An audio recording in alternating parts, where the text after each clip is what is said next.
Welcome to BSW's Tech Dive. Tech Dive. Submerge the ship. The show goes technically deep into products you care about. The new, the old, the newish. So put on your gear, close up the hatch, and prepare to Dive. Submerge the ship. And now, here's John.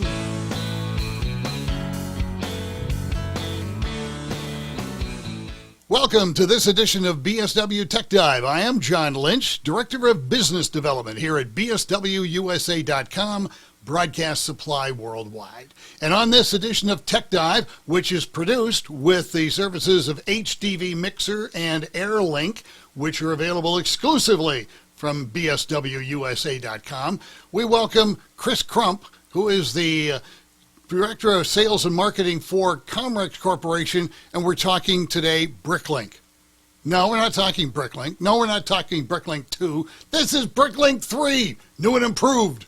But that's what we want to get to is, Chris, what are some of the changes or feature improvements that we have on the Bricklink 3? Well, you know, the great thing about Bricklink 3 is that it's just the continuation of a very successful product line for us. We started with the original Bric-Link Classic in 2009, but as you can imagine, technology changes, parts and components change, so we have to update. And also we're constantly getting user feedback on things that customers would like to see on a product. So Bricklink 2 is the evolution of Bric-Link, and we were able to really make some huge improvements on that. Bricklink 3, natural evolution, new processor, and some more customer feedback. One of the biggest things that you'll notice on the Bricklink 3 is the fact that we've got these quick connect buttons on the front. So now you can use your contact closure settings to actually enable these buttons. So let's say you've got a studio in Detroit, you can put that on number 1. You have a studio in Los Angeles, you can put that on number 2. Studio in Chicago, number 3. And studio in London, number 4. And just by pressing it once, it will automatically connect to that device. So that's a beautiful thing. Another customer request was a power light on the front. So now the Bricklink 3 has a LED power light to show you that it's on. So that's a beautiful thing as well. Other than that, it's the same dependable Bricklink that people have been using since 2009. And there are tens of thousands of them in use around the world. And these things are already flying off the shelf. It's been a really strong product for us. Bricklink 2, its predecessor, was hugely successful, and we look forward to this one getting out into the world as well. Well, with the Bricklink and the legacy of it going back to 2009, is it one of, if not maybe the most successful Comrex products dating back to 1961? I would say that it's probably up there. I mean, we've had several really huge products that kind of took our company to the next level, going back to the hotline. That was one that really took us up. Our frequency extenders, right, back in the 70s and 80s. And then I use them, which tells people how old I am. And you probably used the single line. Yes. Of course, yep. I'm sure you started in broadcast using wire recorders and telegraph, but I'm sorry. Not quite, but close. Okay. Yeah, so hotline frequency extenders, the Matrix IP ISDN codec that also had the GSM module, that was huge for us. That was another game changer. But it was really access, the access rack that we introduced in 2005, which became hugely popular around the world. And then the access portable, another massive product for us, of which there are tens of thousands around the world. But Bricklink came about as a request from many customers that didn't necessarily want a full rack mount device and didn't need all of the super low delay algorithms that the access line had in it. They needed something more for like STL applications or even distribution applications. And after a lot of internal debate and conversation, our development team came up with the original Bricklink, which our customers loved. I remember a specific customer, I won't identify him here, but they were looking at a new STL. And I said, well, what they were looking for was not going to be available for a while. I said, why don't you try the Bric-Link? I think it was a Bricklink 2 by that time. I said, no, I don't really want to do an online connection to the STL. I said, hey, you've already got the capability. Why don't you just try it? We'll send it out as a demo. So we sent it out as a demo. He put it on the air. 3 days later, he called up and said, send me a bill. This works great. So I hear that kind of thing all these years. And one of the things I really like about the Bric-Link is the name. You know, what's an STL, if that's what you're going to be doing, supposed to do? Stay on. Well, the Bric-Link does exactly that. Indeed. And, you know, another story that I hear from contractor friends of mine, one in particular, and I'm not going to mention their name, but they usually travel around with 2 sets of codecs. One is a cheaper brand made in China, and they'll go in and they'll install them, and if they work, great. If they've got a really solid internet connection, great. But if there's a problem, they'll put in the Bric-Links, and that usually solves all the problems. So if they install the Bric-Links, they order another pair, and they've got their 2 sets of codecs, the really cheap ones for the really cheap customers, and then the really high-quality ones for the people that aren't afraid to spend to keep their station on the air. Well, that's the important thing. It's stay on the air because it's costing you revenue anytime you're having a downturn. So, you know, 3 things I always say. The transmitter's got to work. The STL, Bric-Link, has got to work. And your processor has got to work. Those 3 things got to be automatic and stay on and on and on for years. I mean, there's probably thousands of original Bric-Links still in use today. Tens of thousands, actually. Okay. And, you know, I have one customer which actually has about 600 Bric-Links, the Bric-Link Classics, in use. Mm-hmm. They probably have about 300 of the Bric-Link 2s, and they're being used every day in a very specific application.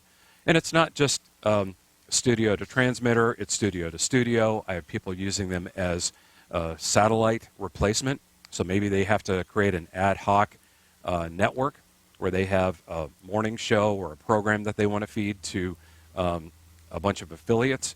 It's a great solution for that. And then I also have customers that are using it for audio 4-wire communication between coasts or for large sporting events. And it's always something that people can depend on. They can order it. They can install it. It's going to work great. It's going to connect to tens of thousands of customers around the globe. And it's a beautiful thing. And there are a lot of customers in smaller markets that are using this for their regular sportscasts. I mean, you know, from doing like high school football on Friday night, for example, because it's a lesser expensive way to accomplish it, and you still give that major league kind of a sound, which is important. You know, back in the other century, we expected remotes to sound like remotes. They're going to sound like a weak telephone line or something like that. Today, with a bazillion different sources out there for audio, if your audio isn't pristine, they're gone. And it's pristine with the Bric-Link, and that's why so many are in the field.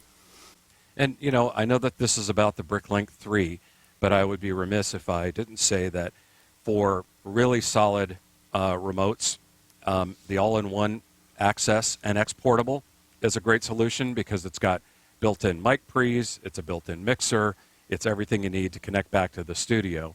And these boxes have been, I mean, you see these at the major political conventions, you see them at the Super Bowl, you see them at all of the major radio events around the globe. And a lot of major network news providers are actually sending their reporters out in the field. I'm sure we'll see these at the coronation of King Charles on the 5th and 6th over in London. So sorry about, I just had to mention that. No, it's excellent because of the flexibility. So Bric-Link can connect to Access. Bric-Link can connect to another Bric-Link. I think there's even a software connection available. Well, yeah, there are ways you can do that with SIP kinds of software like Lucy Live and a few others that are out there. Because it is AES, it's EBU Tech 3326 compatible. So you can make a SIP connection with almost any other IP codec manufacturer on the planet. But really, you get the best results when you connect with a Bric-Link to a Bricklink, because it utilizes our proprietary cross-lock VPN reliability layer, which makes these things even more dependable.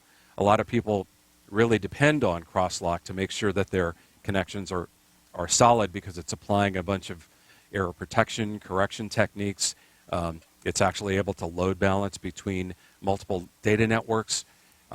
Plus, we also have another feature that can be used with Bric-Link, and that's called Hot Swap. Hot Swap uses our Comrex Connect modem, so you can use this in a backup mode. So there's a predictive algorithm that can determine if that network is going to fail or underperform, and if it does, this thing is just kind of in standby mode, sending like 16 kilobits worth of data just to make sure that it's monitoring what's going on the network. And the second that that network goes bad, this will take over. It will basically start sending all of the audio data on this network over your 4G LTE network on Verizon, AT&T, or T-Mobile. And it will actually send you a contact closure to let you know that it's using your precious 4G cellular data. So a Comrex Connect modem into the USB port on the back of the Bric-Link, and you're good to go. Plus, you have another service available that is an option on the Bric-Link and is standard with the access, where they can have basically a rock-solid connection wherever they're going without having to go through other systems. I think you're talking about Switchboard, and that's kind of our management software. And what that does is it allows the devices to find each other over the public internet. Really, it's kind of creates a handshake, so that if the device is behind a network address translator or router and isn't on a static IP address that's publicly facing, it will basically connect to the internet. It will talk to the Switchboard server. It'll say, hey, here I am. Here's my public IP address, and here's how you get to me, so that anybody else in your group will see a little green icon. They can select and connect to it. So it just makes connections easier. But for STL connections, it's always best to have a static IP address, at least on one end, especially maybe the transmitter site. So that's always there, so you can have a static connection between the two. Great information, Chris. Thank you very much for sharing. There's so much going on with the Bric-Link, now into the third generation, the Bric-Link 3, which, by the way, if you're worried about anything having to do with availability, you don't need to. It's in stock at BSW. And if you find on occasion it doesn't happen to be in stock that day at BSW, we'll have Chris ship it from the factory at Comrex. So Bric-Link 3, the new model, always available. Chris, thanks for joining us. John, pleasure to be here, and thanks for having me on your show. This is BSW Tech Dive. On behalf of Chris Crump, I'm John Lynch, BSWUSA.com. Thank you for joining us.